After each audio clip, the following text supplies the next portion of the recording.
Sumamos más micrófonos y puntos de vista en el Sonar Informativo. Hoy, Alberto Mayol. 8 de la mañana con 42 minutos. ¿Cómo estás, Alberto? Buen día. ¿Qué tal? ¿Cómo estás, Pablo? Un gusto. Muy bien. Alberto, a ver, ¿cómo miras tú esto del secuestro del militar venezolano, que se está transformando, digamos, en un tema político que va ganando intensidad, ¿no? Ayer hubo una reunión en La Moneda, hemos estado hablando de esto durante la mañana. A ver, ¿qué dirías tú de lo que puedes observar de este caso?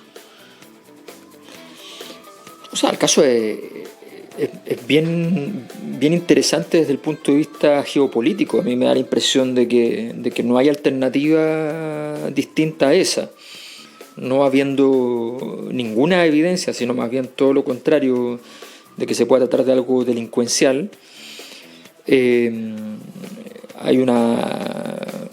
Estamos frente a un caso donde no sabemos si va a aparecer vivo, si va a aparecer muerto, y cada una de esas cosas tiene significaciones, y con un gobierno que no tiene muy claro quiénes son sus amigos en el mundo. Pongo como ejemplo que tú tratas de mantener una buena relación con China, pero te enojaste con Brasil, generaste un conflicto con Brasil, que es un gran amigo, el principal amigo de China en la región. Tratas de mantener una buena relación con Estados Unidos, pero te enojaste con Israel, y es el principal amigo de Estados Unidos, no en la región, en el mundo. Entonces, tienes un problema bastante claro en ese sentido de que no sabes dónde... A ver, ¿a qué servicio de inteligencia tú le pides ayuda? Si cualquiera de esos servicios de inteligencia podría estar metido en la trama. Entonces, el asunto es bien delicado, porque Chile, que está muy débil en la materia de inteligencia, tiene que afrontar un caso que tiene más complejidades y que todo indica que puede terminar en una situación bastante humillante.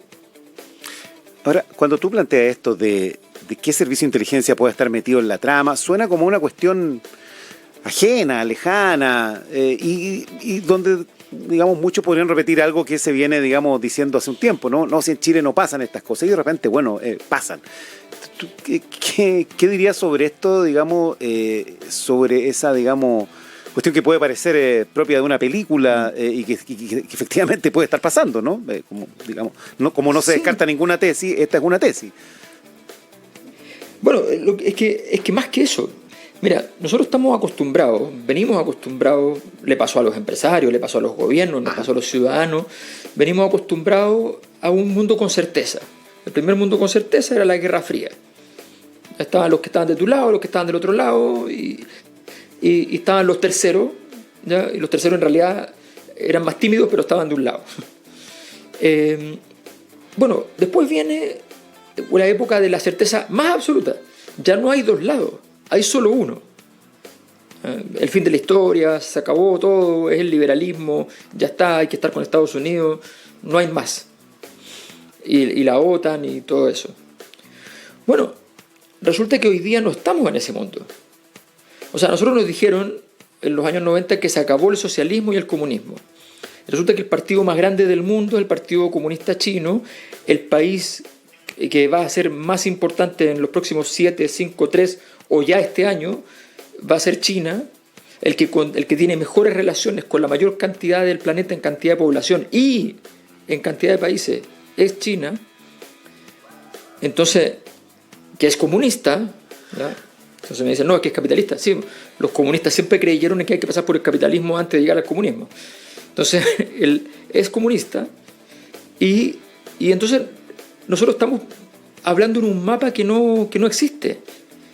Y de alguna manera, cada cierto tiempo nos aparecen cosas que decimos, oye, qué raro que es esto. Claro, porque es un momento estratégico, no táctico.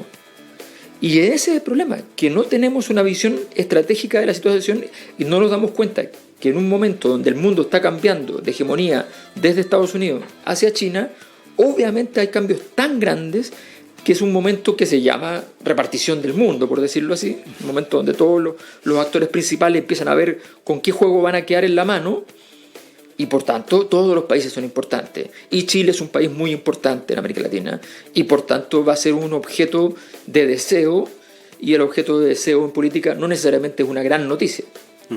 Ahora, en esa lógica, Alberto Mayol, en Chile hoy día hay un gobierno de izquierda, de una izquierda que no había estado en el poder y que además incluye al Partido Comunista. Digamos, a propósito de lo que tú estás explicando, eso tendría que decir algo, ¿no?, al resto del mundo, pero no parece ser así y es más, hoy día, por ejemplo, la oposición está cuestionando que haya un funcionario en el Ministerio Interior que es comunista, ¿no?, y que no debería tener acceso a la investigación sobre este caso. ¿Qué pasa ahí? Claro, lo que pasa es que a ver, si es así, prácticamente nadie podría tener acceso a la investigación. ¿Por qué? Porque la tesis que está detrás de eso es la tesis como venezolana, ¿no? O sea, a ver, perdón, pero la tesis venezolana es demasiado pobre, digamos, demasiado pobre.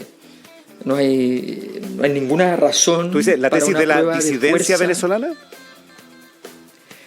Cualquiera de las dos. La tesis de la disidencia venezolana respecto a que fue el régimen de Maduro, o la tesis del mundo de Maduro, que dice que en el fondo fue la disidencia venezolana tratando de perjudicar. Claro, un autosecuestro, claro. Claro. Cualquiera de esas cosas es completa. O sea, este es un personaje que era un teniente, no era un coronel, no era un general, era un teniente. Es cierto que estaba con un asilo, ¿no?, y con una protección especial que evidentemente, dado que no se había considerado de alto riesgo, no tenía ninguna cosa más que el hecho de otorgarle la residencia. Entonces, porque si no, no lo habrían secuestrado, ¿no? Ajá.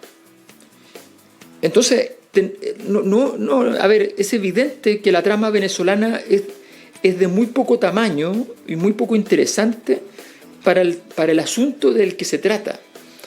En este momento, a ver, ¿de qué le sirve a Maduro, que está con una campaña casi amistosa, que los venezolanos que salieron entren y qué sé yo? ¿De qué le sirve una cosa agresiva? No está en el momento de Putin, que está diciéndole al mundo: aquí estoy yo, soy fuerte y puedo hacer lo que quiera. No está en eso Maduro, está en otro discurso. Entonces no tiene coherencia. Si uno lo revisa, o sea, el problema que tiene hoy día el gobierno es que tiene que hacer, como siempre es en política, tiene que hacer una investigación. En este caso, en este tipo de casos, tienes que entrar a analizar una escena del crimen, y la escena del crimen no tiene ninguna pista, pero además tienes una situación en la cual no hay estructura. Tú no sabes de dónde, porque cuando tú tienes un enemigo claro, tú dices: me atacó este, bueno, o sea, me atacaron, este es sí o sí. Pero no lo tienes. Entonces está en ese problema, y esa situación es la que yo creo que debe ser bien compleja.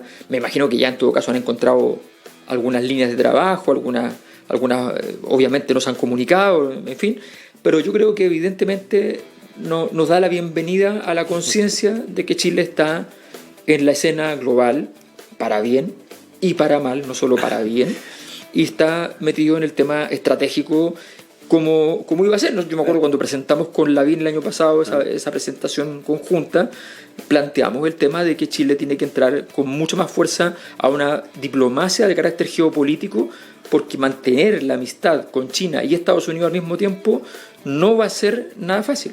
Tú mencionas el caso del gobierno, tú dices, el Partido Comunista tiene relaciones fuertes con el mundo chino, por supuesto, y con el Venezuela, y con todo el eje disidente en América Latina.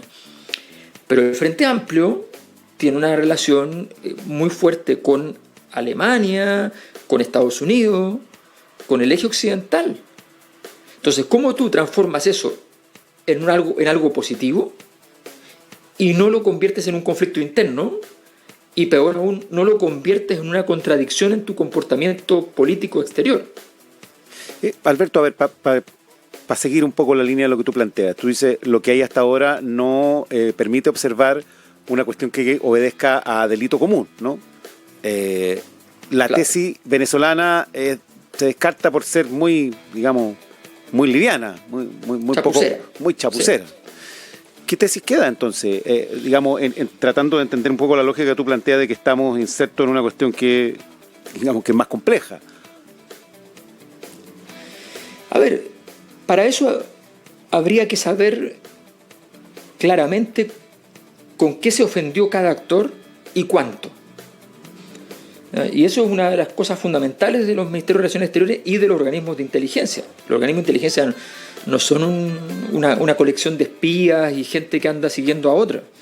Los organismos de inteligencia son organismos que son capaces de decirte, mire, está pasando esto, avísele al embajador de tal país que con su equipo indague esta posibilidad, que desarme este potencial conflicto, están muy molestos con esta situación, nos damos cuenta por esto otro. La mayor parte de las cosas que se usan son fuentes abiertas.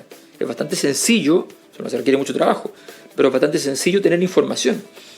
Entonces, lo primero es saber eso. Por tanto, podría ser cualquiera, podría ser que es una acción, por ejemplo, podría ser que no es Chile el tema.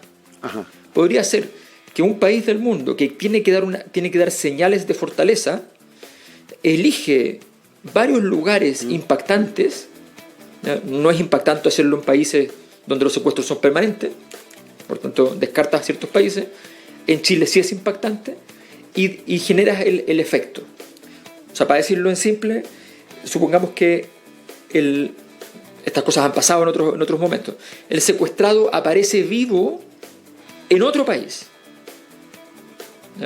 Eso es una señal de capacidad de acción logística y de inteligencia grande. Una demostración. Y entonces es una demostración de fuerza. Y entonces el país que lo hizo, todos saben quién lo hizo, pero no se puede decir quién lo hizo, sale a desmentir quién lo hizo, que es como decir que lo hizo, ¿no? Y entonces, luego de eso, todos saben que es muy poderoso y que tiene una capacidad operativa excepcional muy lejos de su país. Por ejemplo. Bien, Alberto, le vamos a dar la bienvenida a Ignacio Pérez Tuesta, que trae el deporte y dice que trae una efeméride que te va a interesar muchísimo. En el Sonar Informativo también jugamos. Es el momento de los deportes o algo así. Con Ignacio Pérez Tuesta. Sonar Deportivo es presentado por Hoy Nico Jarry es BYD. Ignacio, bienvenido a este espacio. ¿Cómo está Pablo, don Alberto? Buenos días. ¿Cómo les va? ¿Qué tal, Ignacio? Bien, aquí estamos. Oiga, con hartas noticias. Ya Palestino conoció su rival de la próxima fase de la Copa Libertadores, la última fase de clasificación. Nacional de Paraguay le ganó a Atlético Nacional. Le ganó en Colombia. Le ganó en Paraguay y ayer le ganó en Colombia 3-0. Vaya. Con un global de 4-0. Así que ese va a ser el rival de Palestino. Yo esperaba que los colombianos... Era como lo más lógico, ¿no? Así que Palestino ya conoce el rival. Okay. Hoy juega Colo-Colo con Godoy Cruz. Vamos a estar más ratito viendo el tema de la formación posible. 21-30. Y también va a conocer a su rival porque juegan antes, de hecho, el Nacional de Ecuador con Sportivo Trinidense de Paraguay. Así que eso va a quedar resuelto hoy. Ganó Nicolás Jarry ayer en el Chile Open a Federico Coria. Y avanzó a cuartos de final. Hoy juegan en octavos de final Alejandro Davilo con Tomás Barrio a eso de las 7 de la tarde. Eso en cuanto a lo que ha sucedido. Y yo, tú decías, Pablo, tengo una efeméride. Oye, tenemos año bisiesto. Hoy es 29 de febrero, ¿no es cierto? Sí. Algo que ocurre cada 4 años. Y usted sabe, don Pablo, don Alberto, que un 29 de febrero del año 92 se jugó el único superclásico de fútbol chileno que se ha jugado un 29 de febrero. Rareza que encontramos en los archivos. Y además fue un partido bien curioso porque terminaron 3-3. Fue en la primera fecha de la Copa Chile del año 92. Cosas de año bisiesto. Debutada Salá como técnico en la U, de manera oficial. Después de haber estado en Colo-Colo. Después de haber estado en Colo-Colo. El resultado ya... De haber formado ese Colo-Colo exitoso. Que había ganado la Copa Libertadores hacía meses. Por ejemplo, cosas raras. En este 3-3 partió ganando Colo-Colo con un gol del ministro Jaime Pizarro. Luego la U se adelantó. ¿Se acuerda usted, Alberto, de este partido, no? Sí, por supuesto que sí. Después Gino Cofré, que después le haría otros goles durante ese año, hizo un gol, el empate. El gol emblemático de Gino. Exacto. Mariano Puyol, iniciado el segundo tiempo, hace el 2-1 para la U. Luego, o sea, la U iba ganando 3-1. Luego Cristian Mora, que no era muy habitual de hacer goles, camiseta número 10. Para el año bisiesto, rareza.